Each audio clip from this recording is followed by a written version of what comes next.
A group of dark priests summons an evil dragon named Dagon Zord, who quickly arrives and fills the place with dark energy. Obviously, the priests captured a waifu named Kismetete to complete the sacrifice ritual. However, the waifu takes advantage of the fact that her lips are not sealed, and begins to recite a powerful spell capable of breaking her chains. At that moment, other sorcerers appear and use a powerful enchantment to lock the dragon in a magical prison. Bairo, the waifu's husband, begins to recite each of the disasters that the dragon has caused in the human world. Unfortunately, Bairo is seriously injured in the process, and begins to weaken. Seeing this, the waifu shudders and tries to help her husband immediately, but Bairo tells her that she must complete the sealing as quickly as possible. At that moment, the magic seal breaks, as the magic shield that reflected the spell is destroyed, and the dragon immediately attacks Hiro, the boy who is holding the shield. At that moment, it is revealed that Hiro is the son of Bairo and Kismetete, causing chaos to break out and the dragon to cause a massive tragedy. The story jumps forward in time and introduces us to a mysterious wandering swordsman who travels throughout the country. Upon arriving at a nearby town, the wall guards in charge of inspection check the swordsman before he enters.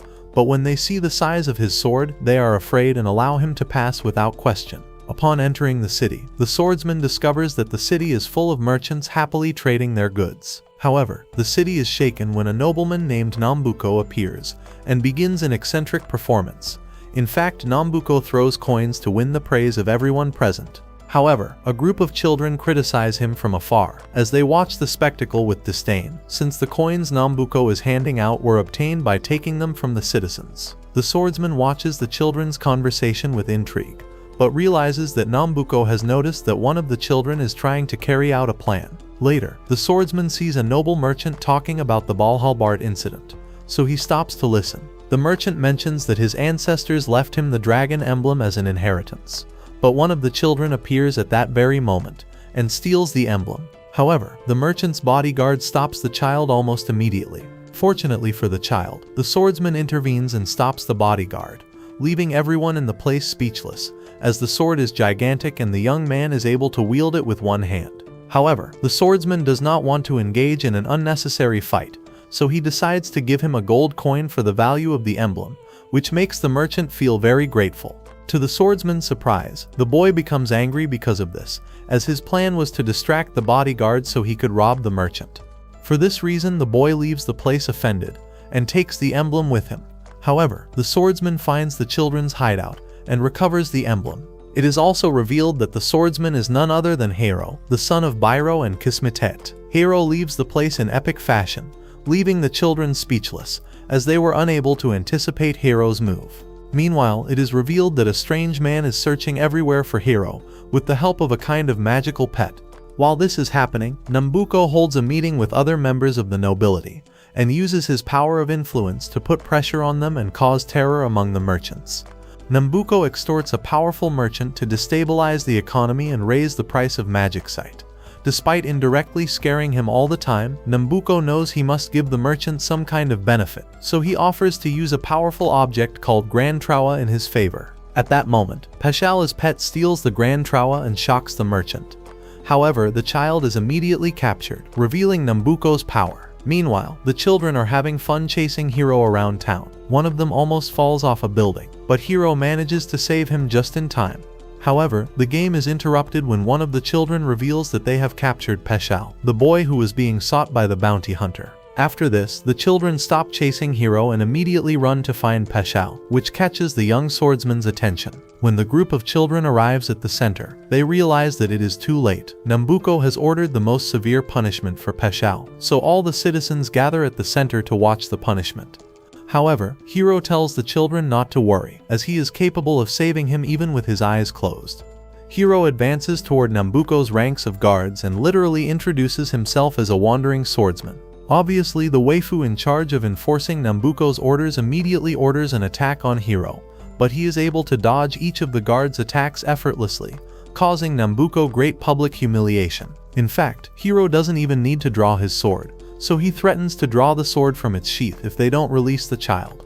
Seeing that the guards do not stop attacking, he decides to draw his sword, and to everyone's surprise, the sword is tiny compared to the sheath, leaving everyone at the scene bewildered. However, the man who had been searching for Hiro the night before suddenly appears and joins the battle as Pashali breaks free. At that moment it is revealed that the man is a kind of mentor and bodyguard for Hiro. The lolly interrupts the emotional moment by using the Grand Tawa to destroy Hiro. However, Hiro mentions that the object belongs to his father, so Nambuko deduces that the young man is the son of Bairo and Kismetete. Obviously, Hiro is upset to see the Grand Tawa, as that object is capable of sealing the evil dragon. In fact, Hiro's mentor also draws his sword and reveals that he taught Hiro how to use the sword, as he uses the same stance. However, everyone is stunned when the waifu accidentally releases Dagon Zord while using the Grand Tawa. The dragon appears and wreaks havoc on the place, filling the atmosphere with negative energy and causing chaos. Upon seeing it, Hiro begins to feel in his body the wound that the dragon inflicted on him when he was a child. Because of this, Hiro immediately rushes to attack the dragon, consumed by his desire for revenge. However, the dragon deals him a serious blow and knocks him unconscious, prompting Hiro's mentor to rush to his protection. Nambuko watches all this with pleasure from his balcony, as Dagon Zord is literally wreaking havoc on the place. However, the destruction begins to reach nearby areas, so the soldiers try to stop the dragon, but they are unable to do anything to it. In fact, to everyone's surprise, Dagon Zord protects Hiro from the rain of arrows. After this, the dragon begins to destroy the entire enclosure, and after frightening even Hiro's mentor, Dagon Zord leaves the place and the atmosphere returns to normal. The merchant is stunned to see that instead of feeling fear, Nambuko rejoices at Dagon Zord's return, as he can now use it as a political tool, offering protection to the citizens. Later, Hiro's mentor takes the young man to the children's shelter and keeps him safe. Meanwhile, he explains the incident that occurred years ago and changed history. Although the children know the story, Hiro's mentor reveals that Dagon Zord terrorized Saint Amoria, Ishilfane, and Van Lotus, the three countries on the continent, so they agreed to seal Dagon Zord in neutral territory, as none of the three kingdoms wanted to perform the ritual within their own territory. Kismetete used his divine sword, Bairo used his sealing treasure, and Hiro used his sacred mirror. In addition, 100 supporting magicians joined forces to try to seal Dagon Zord, but the dragon's flames are capable of devouring even the souls of humans, so they cannot be revived even with magic. The story is suddenly interrupted as Hiro wakes up furious and tries to go after Dagon Zord, so his mentor must stop him. Seeing this, Tamati begins to laugh, as he does not believe that Hiro can be an opponent for the dragon. This causes Hiro to begin to remember every day of his life. From a young age he was placed under the care of Giru, his mentor, who trained him day and night to use the sword like a true swordsman. After this, Hiro and Giru immediately set out to find Nambuko, as they must recover the Grand Troa at all costs. Shari Sharu, the waifu who loyally serves Nambuko, uses her magic to contact him as she cannot believe that he has left the city without taking her with him. However, he asks the waifu to find Hiro. While searching for Nambuko, Hiro and Giru try to find a place to have lunch, but since they caused a commotion in the city center, no place will let them in. Furthermore, they don't have much money. Fortunately for them, a strange waifu with cat ears appears and invites them to have lunch at a nearby place. Although the restaurant's food is delicious, the conversation between the waifu and the group becomes a little tense, as she realizes that Hiro is Bairo's son. The waifu confesses that her name is Erin, and after that, she says goodbye to them, leaving them with the entire bill unpaid, which infuriates the little dragon. As night falls, the group returns to the children's shelter, as they have no money to stay anywhere else, and although this upsets Tamate, they cannot deny lodging to the saviors of Peshale. In gratitude, Ginru cooks them the best feast they have ever eaten, which facilitates their coexistence. After this, Ginru begins to train Hiro again, but to everyone's surprise, Hiro once again proves that he is terrible at using a sword, as he is unable to defeat a group of small slimes. Although Hiro attributes this to his sword being too small, the reality is that he still needs to improve a lot before he can wield a larger sword. Obviously, the little dragon jokes about this, so Ginru goes off to hunt other monsters while leaving Hiro to train. However, a giant sand dragon appears while Ginru is away, so Hiro takes advantage of the situation to face a much stronger enemy. As expected, the dragon doesn't even feel Hiro's blows, but to his surprise, the dragon has no ill intentions. In fact, the dragon was only carrying a waifu in its mouth, and after leaving her there, it leaves. The waifu hugs Hiro and begins to listen to his heartbeat, so she invites Hiro to follow her. Before they can even gather their thoughts, Garou suddenly lashes out at Sarato, but Hiro steps in just in time and holds him back. Sarato, however, doesn't seem to care. She crouches in the sand, fiddling with something buried beneath the desert floor, while the others slip away to the safety of their base. Once inside, Hiro takes the lead, preparing a meal and ensuring everyone is settled. As the night drifts on, Hiro finds his mind circling back to Sarato's strange presence. Tamate notices and starts teasing, claiming Hiro must be a lonely man falling for her already. Hiro bristles at the jab, but even so he can't shake the unease about how isolated Sarato seems. Tamate then shifts the tone, reminding him that they too know what it means to live without parents, and even offers quiet sympathy for Hiro's own loss long ago. Meanwhile, inside the city walls, Sharisharu and her forces continue their search for Hiro. They sweep through alleyways and courtyards, yet find nothing. Then, out of nowhere, Sarato herself appears before them, throwing yet another mystery into the mix. The scene changes to a vast floating palace, rising above a wasteland where hope has long since withered. Inside, Nambuko, the hidden hand behind countless sinister dealings, reviews stacks of trade reports. He orders Dr. Bahara to keep working on weapons for the looming conflict. Oddly, in the middle of such grave business, Dr. Bahara mutters his concern for Sarato's safety, though no one knows why. That same night, Sarato appears again, this time inside the thieves' hideout, catching everyone completely off guard. Tamate is briefly dazzled by her appearance, but his fascination quickly turns to annoyance at her unpredictable behavior. Then, with a calm yet unsettling tone, she warns Hiro that no matter where he goes, she'll follow him. Tamate, amused, twists her words into a joke, claiming Hiro's great quest to defeat Dagon Zod is clearly delayed now that he has a new romance to worry about. The air grows heated, and Hiro and Tamate argue fiercely. Just when it looks like things will spiral out of control, Sarato intervenes. She steps in, pulls Hiro aside, and diffuses the situation. The next day, Iru and Palupa head into town to buy supplies, but their coin purse is nearly empty. At the same time, Hiro goes into the desert with Sarato at his side, determined to get stronger. He faces the slimes again, but still can't keep up. Things take a darker turn when a wolf suddenly drops from the cliffs and attacks. Desperate to prove himself, Hiro throws everything into the fight, but the wolf easily overpowers him, knocking him to the ground. With blood on his shoulder and his strength nearly gone, he still pushes himself up to stand between the beast and Sarato. Yet to his shock, Sarato doesn't even flinch. The wolf collapses on its own, lifeless at her feet. When Hiro looks at her in disbelief, she casually says she had dozed off before the attack. She notices his wound, places her hand on his shoulder, and heals it effortlessly with magic. Hiro stares, stunned. Later, he manages to sell the wolf carcass for a single coin, but grumbles at the insult of such a low reward. His complaints fade, however, when he spots soldiers dragging a man away. The man is being taken to the mines, forced into endless labor for magic stones. Hiro cannot ignore it. He asks Sarato to wait and charges forward. He confronts the soldiers head-on, demanding they let the man go. Instead, they beat him mercilessly and shackle him. Hiro is thrown into prison alongside the very man he tried to defend. There he learns the truth. No one taken to the mines ever comes back. Hiro, stubborn as always, whispers that he'll escape with his fake badge, but his cellmate looks horrified by the reckless plan. Elsewhere, Sharisharu paces nervously. Her magic mirror refuses to work. When news reaches her that Hiro has been captured and taken to the palace, she immediately sets off to intervene. In the shadows of a back alley, Tamate searches for a way to track down Hiro. Suddenly, he realizes he's being followed. It's Sarato once again, her presence adding even more confusion to his already tangled situation. Inside the palace, the city's lord rages when he discovers that Nambuko has interfered with his business.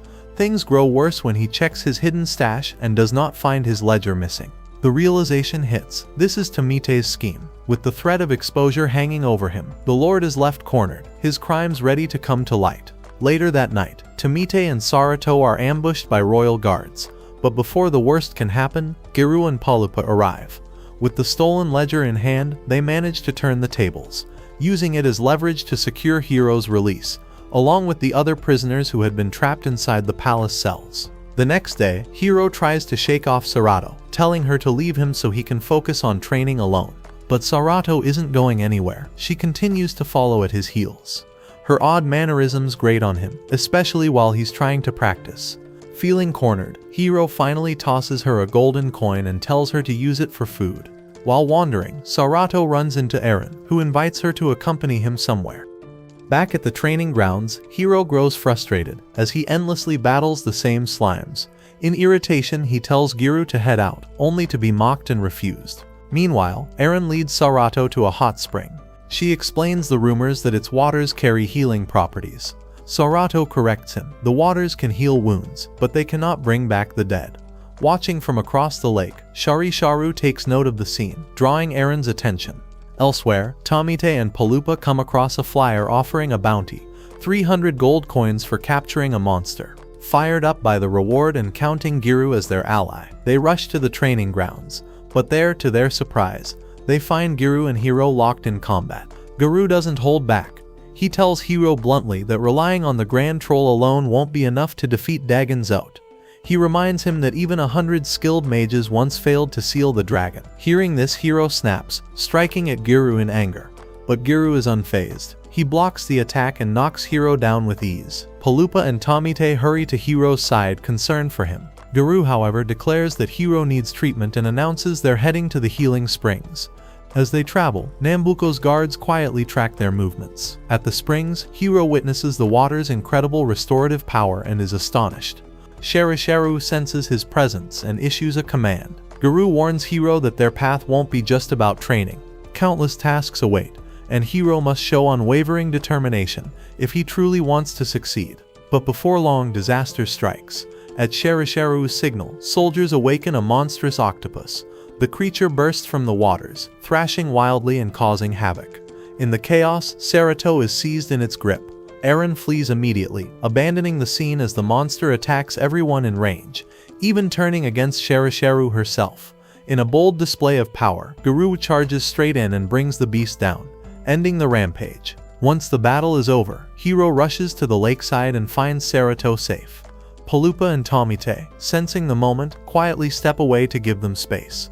With the monster subdued, the group drags its carcass back to town, only to realize that the original bounty posting was a trick set by Sharisharu to capture Hiro. Undeterred, they decide to sell the beast instead, hoping to use the money for Hiro's much-needed armor. But their hopes are dashed. The armor they want is far too expensive, and they are forced to settle for cheaper chainmail. Morning arrives, and Hiro bids farewell to the children before setting out once again. Tomete shocks the group by announcing that he will be joining Hiro's party, despite protests from his companions. Hiro, burning with determination to obtain the Grand Trewa, promises to return and marches forward with renewed resolve. On the road, they cross paths with Eren again. She reveals the truth that Sharisharu had orchestrated the monster's release the day before. Eren then offers to join Hiro's group, presenting them with a map to Nambuko's location in the land where wishes die. But there's a catch. She will only give up this valuable information if she is welcomed into their ranks.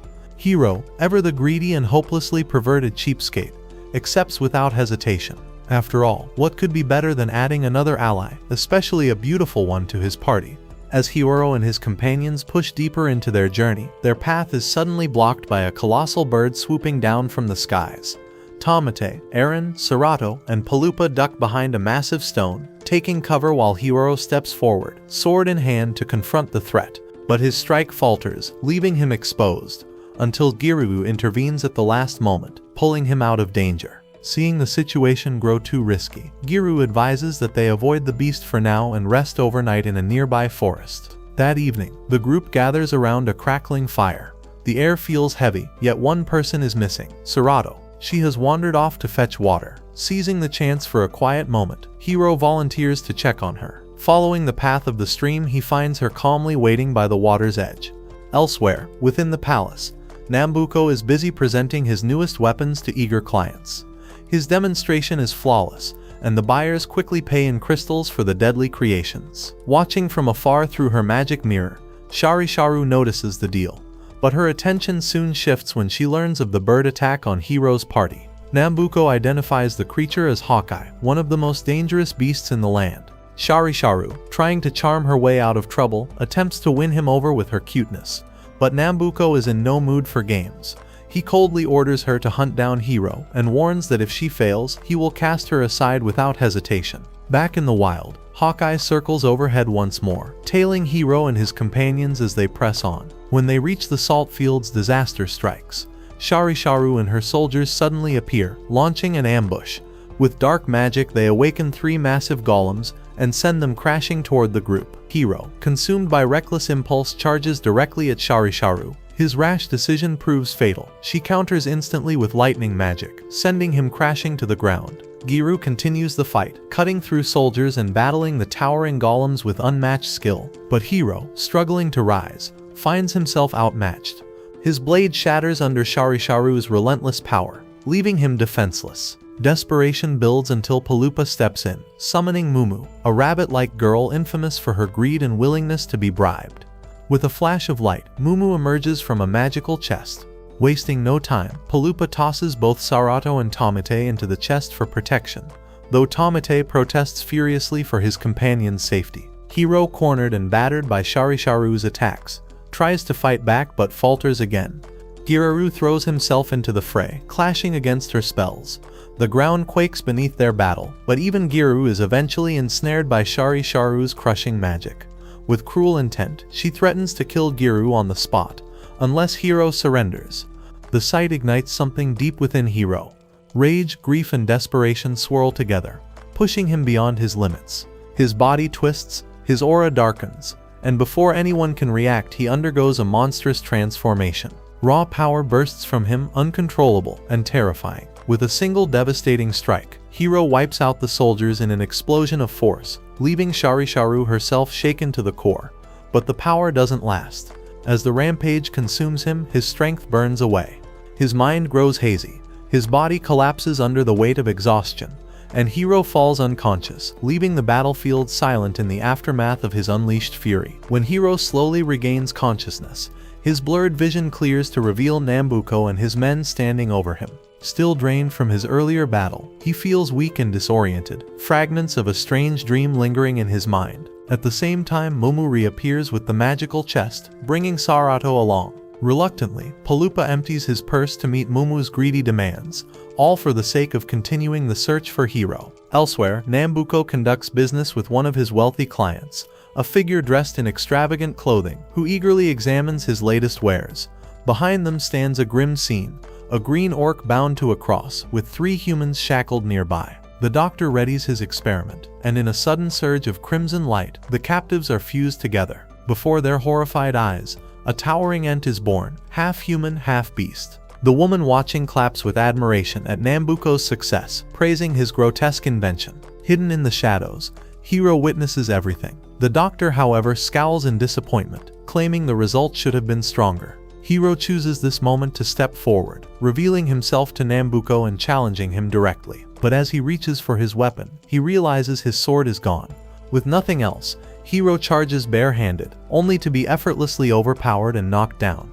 Even in defeat, he shouts for the return of Grand Troa, but Nambuko coldly insists the relic belongs to him now. The soldiers seize Hiro, and Nambuko informs him he will be taken to a special gathering. Meanwhile, Giru reflects on Hiro's mysterious ability to unleash devastating power. Eren suddenly appears in their midst, irritating Palupa with her timing, while Giru, Tomite, and Sarato are escorted into a lavish tent, leaving Eren and Palupa behind. Outside, Nambuko tends to his wealthy guest, preparing a banquet in his honor. Sharisharu arrives, ready to apologize for her failure in capturing Hiro. To her surprise, Nambuko praises Hiro's strength and instead rewards her with a pouch of gold. Overcome with joy, Sharu embraces him in gratitude. Back at the trial grounds, Giru and the others examine the half-human orc, realizing this twisted creation must be Nambuko's work.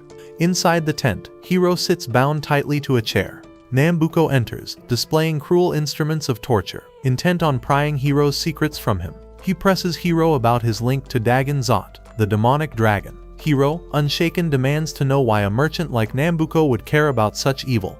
With a sly grin, Nambuko explains that war and chaos bring profit. The more Dagon Zot destroys, the greater the demand for weapons, and the richer he becomes. Before the torture begins, shouting erupts outside. The wealthy buyer, furious at being disrespected, causes chaos. Hiro seizes the moment. He slips his leg free, pulls out his badge and begins cutting through the ropes at his wrists, fighting for his freedom. Meanwhile, the doctor tinkers with his machines when his sensors suddenly detect Serato nearby. Troubled, he follows the signal, eventually stepping into the tent. There, he catches Hiro in the act of freeing himself. Strangely, the doctor pauses, sniffing the air. Hiro's presence reminds him of Serato. He questions Hiro about her, while Hiro continues sawing through the restraints. Outside, Sharu and the soldiers drink and celebrate, convinced of Nambuko's generosity. Inside, the doctor continues muttering about Serato and Hiro's intertwined fates. Finally, Hiro breaks free of the ropes and confronts him. Instead of raising an alarm, the doctor speaks with surprising candor. He admits that Hiro and Serato are bound by a connection that cannot be ignored. He begs Hiro to take care of her, but Hiro hesitates, doubting his ability to protect anyone while trapped in Nambuko's grasp. Then, in an unexpected twist, the doctor pulls out a vial of poison. He suggests that if Hiro cannot endure this suffering, drinking it might allow him to reunite with Serato in another world. Hiro is shaken, torn between resolve and despair. At last he accepts and swallows the poison. Moments later, outside the tent, Yuru and the others look up in shock as Hiro suddenly falls from above. Alarmed, Yuru calls for a swift retreat, not wasting time with questions. Back inside, Nambuko rages at the professor, furious with his disobedience. The doctor boldly dares him to end his life, but Nambuko restrains himself, admitting the man's skills are too valuable to discard. The professor remains unflinching, driven by his desire to protect Hiro for Serato's sake. With a sharp glint in his eye, Nambuko asks if Hiro knows Serato's true identity. He then vows to eliminate Serato at the first chance. Hearing this, the professor trembles, tears brimming in his eyes, but he does not break. The story shifts to the darkness of an abandoned mine. Eren explains that deep inside, miners are relentlessly digging for precious magic stones, the lifeblood of countless battles. As the group investigates, Serato steps closer to Hiro, narrowing her eyes as she detects a faint trace of Dr. Bahara's scent on him. Giru, meanwhile, mulls over the professor's strange remarks. He recalls Bahara's unsettling claim that Hiro's heart isn't entirely his own, and that its rhythm may be tied to the ancient dragon Dagon Zok. Jiru pieces together a chilling theory. Perhaps Hiro's father, driven by despair during the fateful battle years ago, exchanged Hiro's heart with Dagon Zok's. Such a swap would explain why Hiro's pulse beats irregularly, and why bursts of uncontrollable power overwhelm him whenever despair or rage takes hold, transforming him, even if only briefly, into something monstrous. The thought unsettles Garou, yet it matches the terrifying incidents they've already witnessed. Hiro listens, his jaw tightening. If this connection is true, then perhaps his own death would drag Dagon Zok down with him. The idea burns in his chest. His hatred of the dragon that slaughtered his parents bubbles to the surface. With fists clenched, he storms out of the mine in a raw explosion of emotion. Giru and Palapa follow, worried about his reckless state. Eren moves to join them, but Tommy blocks her path, shaking his head. Some wounds, he says, are too personal for outsiders. Back in the palace, Sharu basks in her newfound wealth, a reward from Nambuko. But her greedy satisfaction doesn't quiet her nerves. Restless, she releases her winged familiars into the sky, ordering them to keep a watchful eye on Hiru's movements. Far from the palace, Hiru arrives at a ruined village. Its silence is suffocating, the air heavy with death. Hiru freezes. This place awakens old scars. Tomite mutters about the unsettling atmosphere, but Giru confirms his worst fear. This land is tied to his past. He orders them to survey the wreckage cautiously. As they explore, visions haunt Giru. He sees himself as a child, memories bleeding into reality. He recalls the cruelty his parents suffered. His mother human, his father marked as something monstrous. The villagers believed she had cursed them, blaming their misfortunes on her presence. But Giru's mother never wavered. She stood beside her husband, unyielding in her loyalty. In a final memory, Giru hears his father's voice, strong even in the face of death. A true Giru never abandons a just cause. Yet that night ended in tragedy, as his parents were executed together. The memory etches itself into his mind, a wound that has never healed. Elsewhere among the ruins, Tomite wanders into grisly piles of corpses. Before he can react, a shadow looms above him, a grotesque monster, part human and part orc, silently tracking his every move. It lunges, forcing Tomite to sprint back toward the others. Giru is hit with another memory, the sight of Bairo, the man who saved him, and the first moment he laid eyes on infant Hiro, snapped back into the present. He sees Tomite charging toward them, a twisted abomination at his heels. Hiro steps forward, ready to face it, but his hand falters. His sword is gone. The creature lunges. At the last second, Giru's blade flashes, cutting the attack aside and shielding the group. Hiro, clutching his chest, warns that Giru hasn't fully recovered from their last fight. Tomite, desperate, urges Hiro to unleash the dark power inside him, to call on his Dagon Zote form. Hiro struggles, veins bulging as he tries to summon the monstrous energy, but nothing comes. His body betrays him, leaving him wide open. The monster slams forward, aiming to crush him. Tomite shouts in panic, but before the strike lands, Giru rushes in again. With a single decisive swing, he slices the beast apart, ending the threat in an instant. Meanwhile, elsewhere in the city, Eren slinks into a meeting with Sharisharu and Nambuko. The truth is revealed. Eren is a rat, a spy for hire. She informs the merchant that Hiro carries the heart of Dagon Zote. Nambuko at first dismisses the claim as nonsense, but Eren smirks, reminding him that her business is to sell information, and information is never free. Convinced by her confidence, Nambuko rewards her with an extravagant item. Then he calls Sharisharu forward. His order is simple and cold. She is to kill Hiro. The journey carries Hiro and his companions to the lively outskirts of Rano village, where the streets buzz with trade and laughter. Tomite, wide-eyed, takes in the bustling scene with childlike wonder. Palupa explains that despite its remote position, the village flourishes because it sits at a crossroads, where travelers and merchants converge. Hiro, ever restless, voices his intent to buy a new sword. But Giru cuts him short. First, they need to sell the crocodile they hauled with them. Only then can Hiro think about spending gold.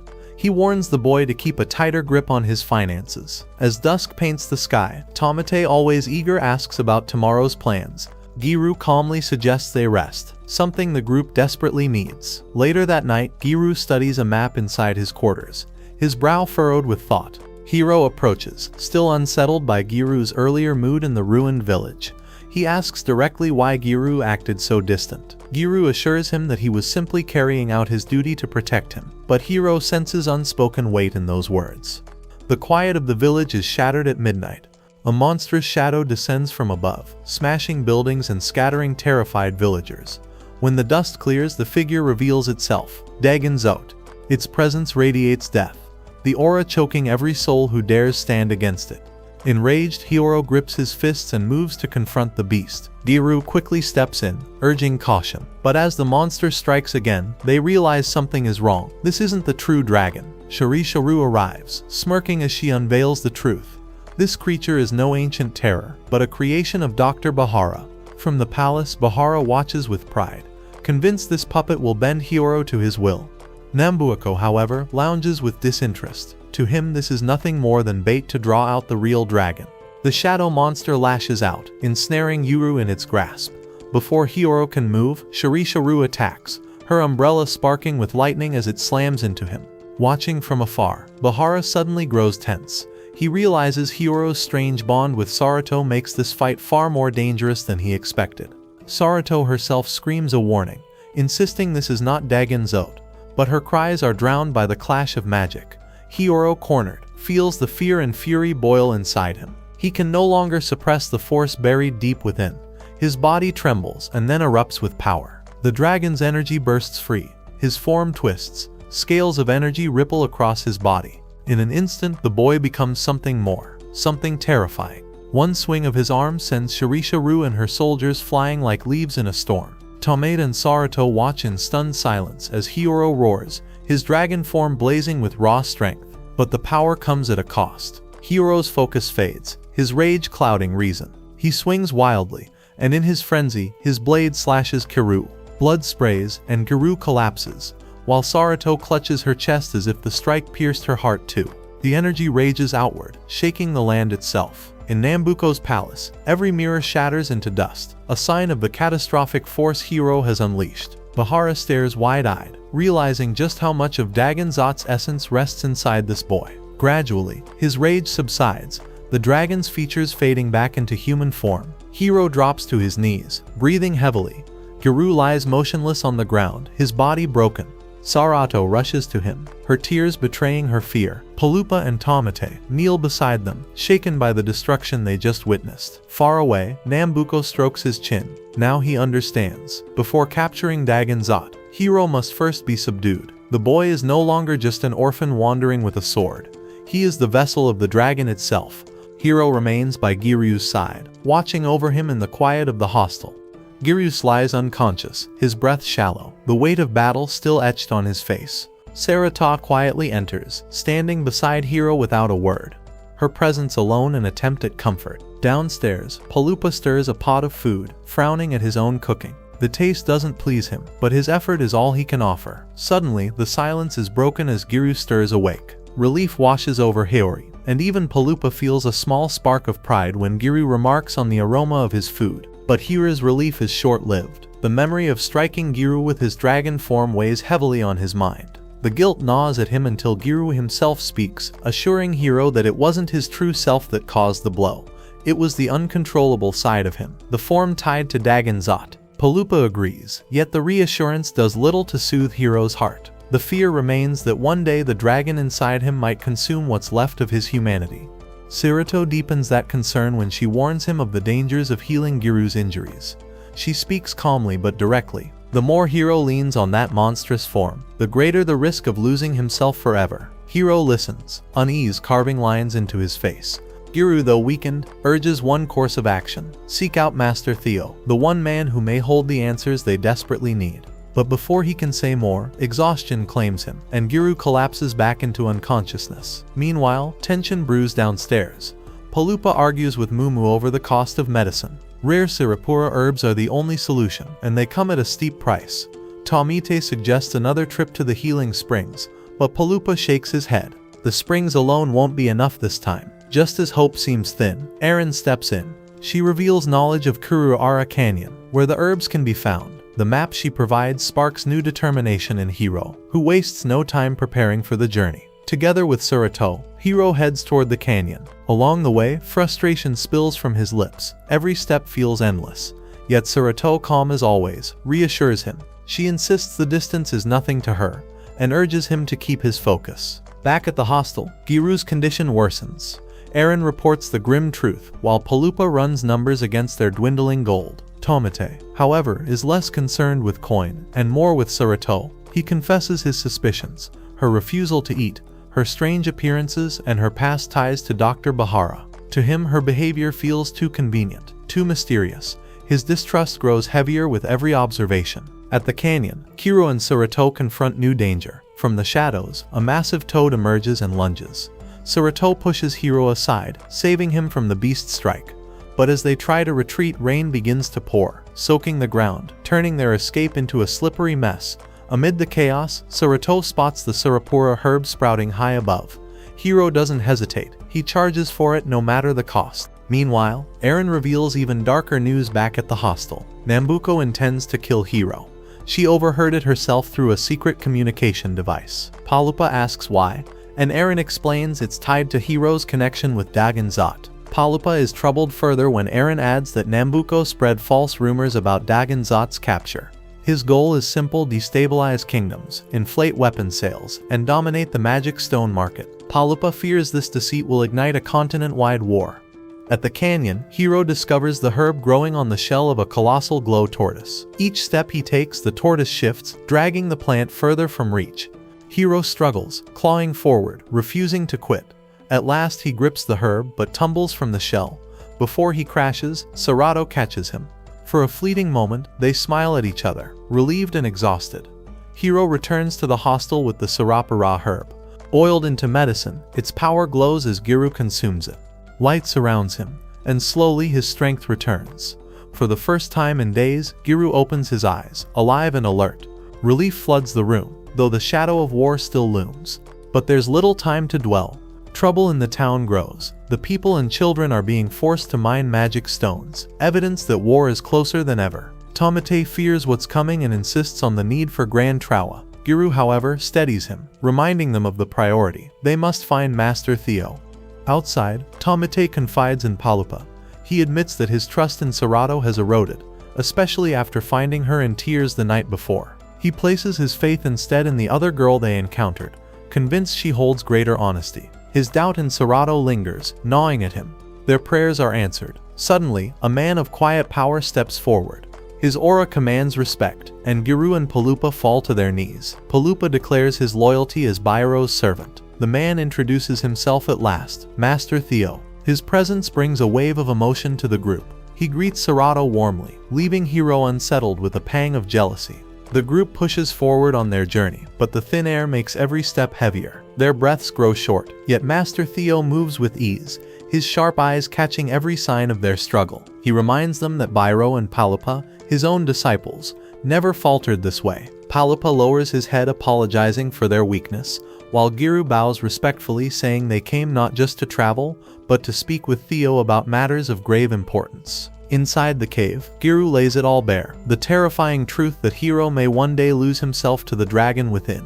Theo listens silently, the weight of centuries resting in his calm stare. With a sweep of his hand, he conjures a searing flame, its energy matching the destructive breath of Dagon Zot. The blaze illuminates the cavern walls, proof of what is at stake. Theo speaks of the failed sealing ritual, of the fateful night when Dagon Zot's heart was torn from the beast, and now beats inside Hiro's chest. Yet, despite all his knowledge, Theo admits there is no clear path forward. Hiro, frustration bubbling to the surface, demands answers. Why wasn't Theo there that night?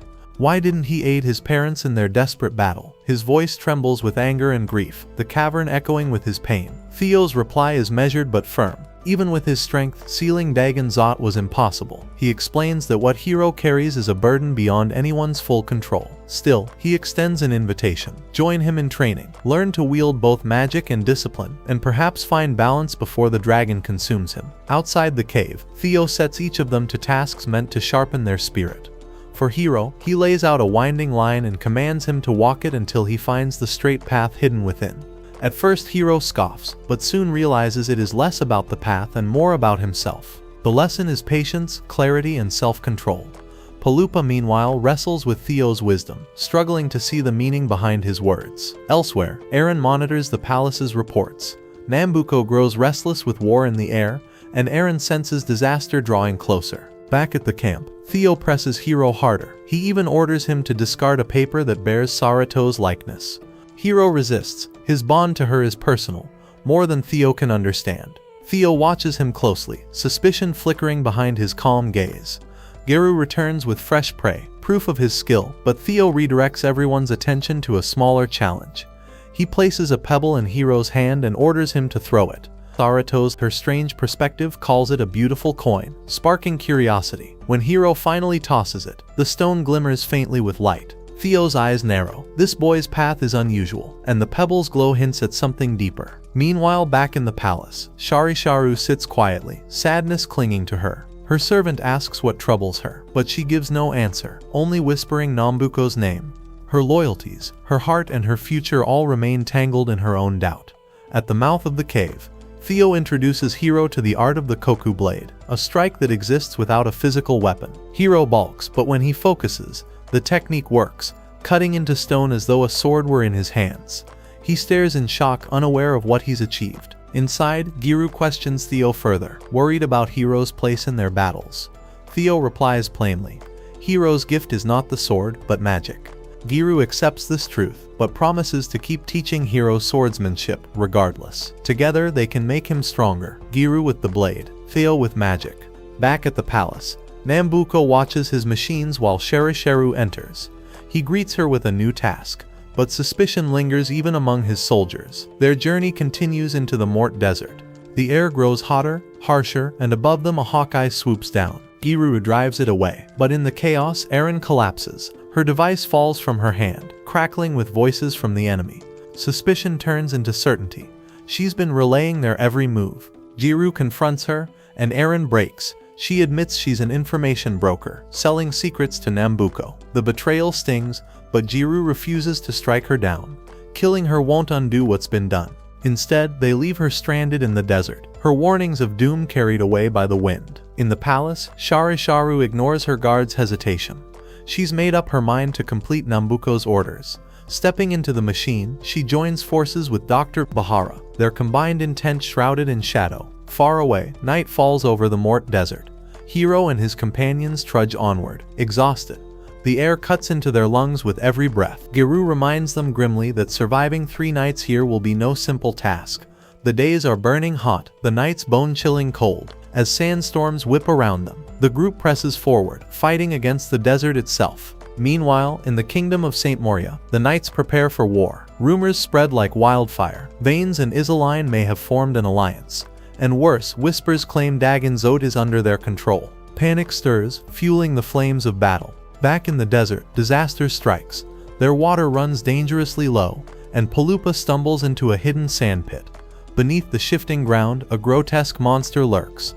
Giru shouts at Palupa to stay still, but fear overtakes him, and he sinks deeper. Just as all hope seems lost, Eren reappears, hurling down a rope and dragging him to safety. Palupa is saved, but he greets her with anger instead of thanks. She insists she's only helping because the group is veering farther from their destination. Elsewhere, in the kingdom of Isaline, the king has prayed for 3 days without rest. He fears alliances forming against them and worries about the fate of Dagon Zot. The entire continent teeters on the edge of war. Back in the desert, a vicious sandstorm separates the group. Palupa wakes to find Eren at his side, the others nowhere in sight. She urges him toward an oasis, convinced it's their best chance of survival. Palupa resists, desperate to reunite with his friends, but his body falters under the strain. Eren explains herself. Yes, she sells information, but only to the highest bidder. She even tried to trade with Nambuko for the Grand Trawa. Her honesty does little to ease Palupa's exhaustion, and he collapses in the sand. Meanwhile, Hiro and Sarato endure the freezing night air together. Hiro shivers violently, weakened by thirst. Sarato, watching his struggle, catches the faint scent of water carried by the wind. Without hesitation, she begins to undress, ready to collect what little moisture she can. Elsewhere, Giru hauls Tomite on his back. Through the storm, he spots Eren and Palupa in the distance. The group slowly regathers. Sarato, her body damp with dew, offers drops of water to Hiro. As the droplets touch his lips, a flash of memory pierces him. An image of his mother, her warmth, her care. The moment is brief, but it steadies him. Watching from above, a Hawkeye circles silently. At last they reach the oasis. Giru lowers Tomite gently, pouring water to revive him. Relief sweeps through the group, only for it to shatter instantly. Shari Sharu suddenly appears, her form twisted and fused, striking out without mercy. In one swift move, she snatches Sarato and Hiro before anyone can react. While the desert trembles with chaos, the 3 kingdoms march closer to war. Hiro awakens inside Nambuko's palace. His wrists bound, Nambuko waits, calm and smug, declaring his grand plan to revive Dagon Zot after 10 long years. His voice drips with arrogance as he mocks Hiro. He claims the Grand Traoa belongs to him now. Fury ignites in Hiro's chest. He draws his blade and charges, but Nambuko effortlessly blocks the strike. Hiro attacks again, desperate, but he's swatted aside like a child. Then Nambuko twists the knife deeper, not with steel but with words. He reveals his role in the tragedy from 10 years ago. He denies that Hiro's father's sacrifice was a choice, dismissing Hiro's belief in Lord Barrow's will. The revelation shakes Hiro to his core. He refuses to accept it, but his rage is useless. Elsewhere, Giru and the others continue their search. Eren listens carefully through her device, straining to catch any hint of their missing friends. Then, suddenly, a sound pierces the static. Sarato's voice calling out for Hiro. They rush to the source, only to find her striking drums, her rhythm echoing across the land. It's not music, it's a call, a summoning for the dragon itself. To everyone's shock, the dragon suddenly emerges from the clouds and swallows Sarato whole. Panic ripples through the group, with Giru nearly lashing out at the beast in his desperation. But before chaos can spiral further, Sarato's voice echoes from within, calm and steady. She assures them that the dragon means no harm. It will lead them to Hiro. Her words stun the others, and Palupa remembers that Sarato's first appearance had also been tied to a dragon. The mystery surrounding her only grows deeper. Riding on the dragon's back, the group soars across the skies, heading straight toward Nambuko's palace. Inside those ominous walls, Nambuko ensures every detail of his scheme is ready. His plan is terrifying in scope. He intends to merge the sealing treasure with his machine, believing it will grant him dominion over the entire world. To fuel this madness, he will sacrifice all of the magic across the realm. The cost is unthinkable, but his ambition is relentless. As the group arrives, the palace looms before them, dark and foreboding, a twisted fortress that still carries the aura of the Dark Lord. Eren explains its history, once ruled by Gyes, before his defeat at the hands of the legendary hero Dal Halbart. Though in ruins, the palace remains saturated with potent magic, now bent to Nambuko's will. Their arrival sparks immediate hostility. Soldiers pour out, and the dragon that carried them is struck down in the onslaught. On the ground, surrounded and outnumbered, the group is forced into hiding, slipping away just before capture. But uncertainty gnaws at them. How long can they keep running? Then a revelation strikes like lightning. Dr. Bahara exposes Sarato's truth. She is no ordinary girl, but a magical puppet created under Nambuko's orders. Palupa reels from the revelation. The doctor explains further. Sarato's very existence ties back to the tragedy of Balboa. A dragon blood crystal was embedded inside her body. Discarded by Nambuko for not meeting his twisted standards of beauty, Sarato narrowly escaped destruction by freezing a magma lake to save herself. The group presses on and eventually reaches the chamber holding the massive crystal. Hiro pleads for his friends to leave before they are consumed in this madness, but none of them will abandon him. Sarato, in an act of selflessness, offers herself to Nambuko in exchange for Hiro's freedom. But Nambuko coldly reveals he needs them both, Sarato and Hiro, for his final act. Outside, the eclipse begins, casting its shadow across Balboa. Within the palace, Nambuko's plan reaches its peak. His vision to drain all the gathered magic power and fuse the soldiers of the three kingdoms with the essence of Dagon Zot, forging monsters greater than the dragon itself. The sphere encasing the palace seals shut, trapping everyone inside with no escape. Sharisharu, realizing the danger, betrays her pride and channels all her collected magic to Dr. Bahara, hoping it will earn her life. But Nambuko appears, dismissing her hopes with cruel laughter. He declares that everyone in the mansion will become a piece of his design. Her confidence shatters, replaced with pure rage as she finally sees the depth of his treachery. Meanwhile, Giru confronts Dr. Bahara, demanding to know what power restrains the magic within. The doctor coldly admits his current body is just a puppet. His true self remains deep in Balboa. Seizing the moment, Nambuko summons Sarato. Bound by his control, her body twists into a terrifying vessel, meant to spread terror. But just as his triumph seems complete, something falters. The heart of Dagon Zot within her stops beating. His scheme wavers. In the chaos, Palupa desperately calls on Mumu for help. But Mumu, true to her greedy nature, demands a steep price. Scrambling, the group pulls together whatever they can, handing it over. With a smirk, Mumu powers up her massive magic cannon. She fires, shattering part of the sphere in a thunderous blast. The opening is small but enough. Palupa, Giru, and the others escape the collapsing fortress and flee into Balboa. Inside, Hiro teeters on the brink of disaster. Nambuko pushes him closer and closer to full transformation into a dragon. If it happens, Dagon Zot will be reborn. Enraged at being manipulated, Hiro unleashes his fury, ready to strike even if it means destroying everything around him. But before he can hurt Sarato, before he loses himself entirely, Giru and the others burst onto the scene. They throw themselves between him and Sarato, desperately trying to pull him back from the edge. The fate of Hiro, and perhaps the world, hangs by a thread. Giru rushes forward desperately to reach Hiro and Sarato before the clash between them spirals out of control. But Sharisharu blocks his path, standing firm even moments after his death. His loyalty to Nambuko remains unwavering, and he clings to her orders as if that were his only purpose. From above, Nambuko watches with perverted pleasure, enjoying the sight of Hiro and Sarato, two souls bound by fate, being forced to fight each other. Fighting against Hiro's overwhelming strength, Sarato somehow manages to hold him back, preventing him from hurting him further. Giru is at pains to intervene, but Sharisharu, determined to prevent his intervention, strikes him down.